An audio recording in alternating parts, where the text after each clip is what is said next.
thing that we'll do when you come in to get your pair of shoes is to get you completely down to your bare feet.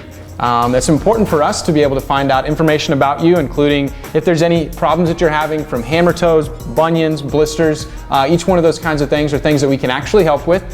Even if you think you have terrible foot problems, the right fitting pair of shoes, a good fit, can oftentimes help all those problems. So the first thing we'll do is, once your feet are barefoot, is we'll measure them. So this is a Brannick device. They're male and female specific. So I'm going to have Thomas step into this. And we always get two measurements. We get a seated measurement and a standing measurement. The reason for that is because your foot actually changes when you go from seated to standing. We always recommend that we check the fit of the shoe when you're standing rather than when you're sitting, because your foot shape will actually change. So I'm going to measure Thomas's foot here sitting, and then stand for me, Thomas. Thank you. And then let's check your left foot as well. Sit back down. And then stand back up. We call this the footwear dance.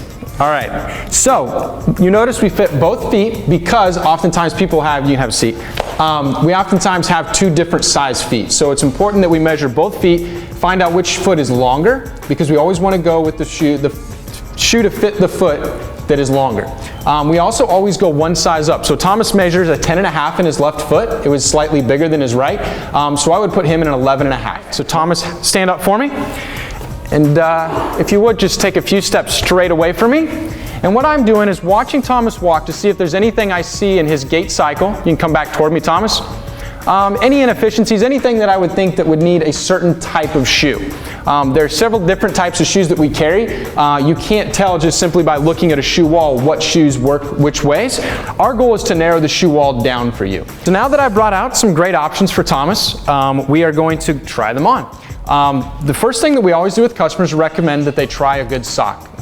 The majority of people that come into our store come in wearing a cotton sock. It's the majority of the socks that are sold in the world. Cotton is a great material. The problem is when it gets wet, it holds on to that moisture. So if you've got moisture inside of the shoe, you have friction. Friction can cause bacterial buildup, blistering, chafing, all sorts of problems. So we always recommend that at the very least our customers try our socks. We never pressure for any sales. So Thomas, I'd like you to try these on, but he is not obligated to buy those socks, nor would you be if you came into the store. And now we're going to see how the shoes feel to him. So slide in there. When you put a shoe on, you always want to make sure you have your heel all the way in the back of the shoe. There's a little heel garage back there. So Thomas, give your heel a tap to get the shoe all the way in the back. Okay? And then when we lace shoes, we always want to start at the very bottom and work our way to the top. Work our way, the fingers up the lace ladder. You always want your shoes to be more snug than loose. You don't want the shoes to feel like your feet are sliding around in them, but you also don't want to feel like they're cutting off circulation. Okay.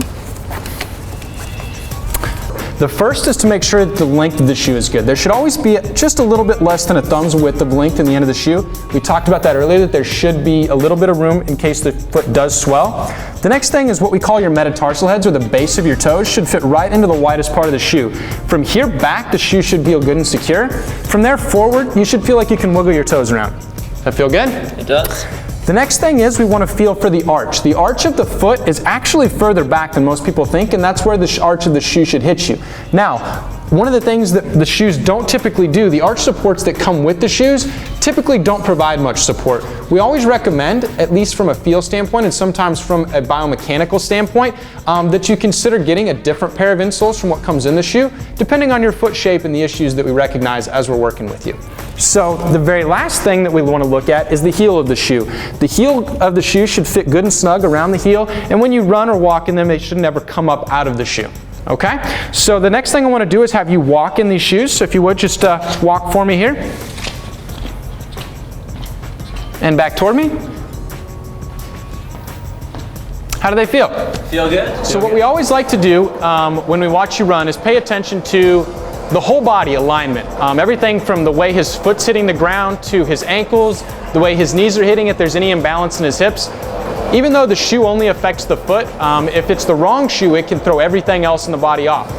So the reason we always have our customers or request that they run, and we allow them to run on our treadmill, or they can even, we have a sidewalk that wraps around our store so they can run in the shoes, because how many times have you gone home with a pair of shoes from the store thinking they felt great, once you actually start running in them, they don't feel well. So what we recommend is that before you leave our store, you at least get a couple of strides running in the shoes to see how they feel interacting with your foot running, which is very different from walking. Think of your feet as the foundation of your body. If we don't get the foundation right, it's going to screw everything else up. So this has to be our starting point.